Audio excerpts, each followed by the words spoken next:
मुझे एक इंटरेस्ट था मोक्ष के बारे में जानने का। शुरू से ही जब सुनता था ऋषि मुनि लोग युगों युगों तक ना तपस्या कर रहे हैं and they were in search of मोक्ष। गौरव बचपन में कई कई घंटों तक आध्यात्मिक विषयों वाली किताबें पढ़ा करते थे। वो गुरुओं और सकारात्मक सोच की शक्ति के बारे में अध्ययन करते थे। वो कुछ खोज रहे थे। मेरी लाइफ में एक पीस नहीं था। There was no peace, there was no joy. Though I was okay outside from outside, पर अंदर दिल में काफ़ी चीज़ें थी जो मुझे कंप्लीट नहीं लगती थी। I never used to find my life complete. गौरव के बड़े होने के बावजूद उनके अंदर एक खालीपन बना रहा। वो अक्सर खुद को अकेला ही महसूस करते थे। फिर एक दिन उनकी मुलाकात माइकल से हुई। एक चीज मैंने उसमें देखी थी कि वो हमेशा हमेशा खुश रहता था। He was happy always, like you know, हमेशा खुश रहना, और आसपास सब दोस्त थे उसके। तो और जब मैं माइकल से पहली बार मिला, धीरे धीरे मिलते हुए उससे बहुत अच्छी दोस्ती हो गई। गौरव को माइकल का विश्वास और करुणा से भरा होना बहुत अच्छा लगा। माइकल में कुछ ऐसा अलग था जो गौरव को हैरानी में डाल देता था।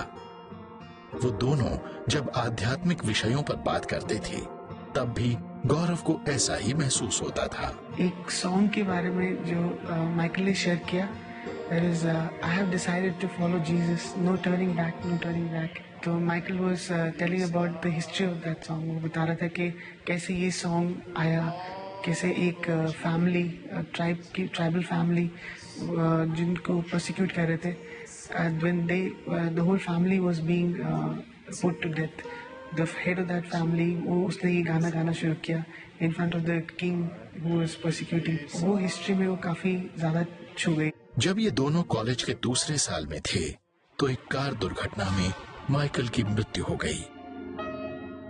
गौरव को बहुत दुख हुआ। अचानक ही उनका बेहतरीन दोस्त नहीं रहा था। जल्दी ही अकेलेपन के एहसास ने गौरव को फिर जकड़ लिया। मैं बहुत अकेला महसूस करता था। वो खालीपन और ज्यादा बढ़ गया था मेरी लाइफ में, और मुझे पीस नहीं था। एंड आई वाज नॉट, उस समय अपने स्टडीज में भी अच्छा नहीं, पढ़ाई में अच्छा नहीं कर पा रहा था। That quest became more intense. इस समय पे बहुत ज़्यादा इंटेंस हो गया था। देयर वर नाइट्स जब मैं रात को सोचता था अबाउट माइकल कि कहाँ है वो, और कभी वापस आएगा, कभी मैं उससे मिल पाऊंगा। गौरव जीवन और मृत्यु के बारे में सोचते सोचते सारी रात बिना सोए ही गुजार देते थे। लेकिन अपनी जिंदगी के सबसे दर्द भरे पलों में भी गौरव को वो बात याद रही जो माइकल के पिता ने कही थी।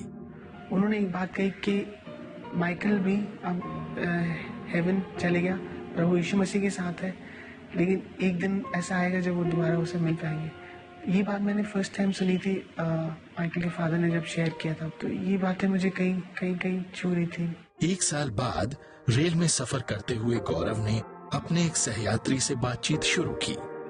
ये बातचीत उनका जीवन बदल देने वाली थी। उन्होंने कहा कि प्रभु ने इंसान को बनाया, पर इंसान प्रभु से अलग हुआ पाप की वजह से।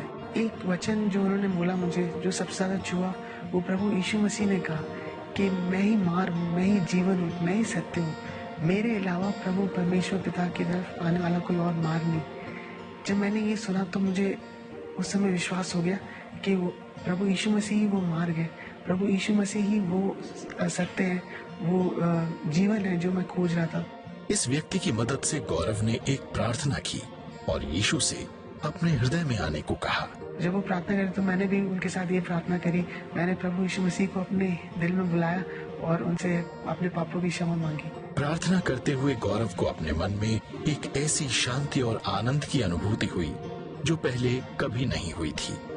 इस एहसास ने उनके हृदय को तृप्त कर दिया। पहली बार ये प्रार्थना करी तो मुझे ऐसा लगा कि मुझे इतनी शांति मिली और इतना सुख जो मैंने कभी एक्सपीरियंस नहीं किया था। गौरव ने बाइबल पढ़ना और बाद में एक चर्च में जाना शुरू कर दिया।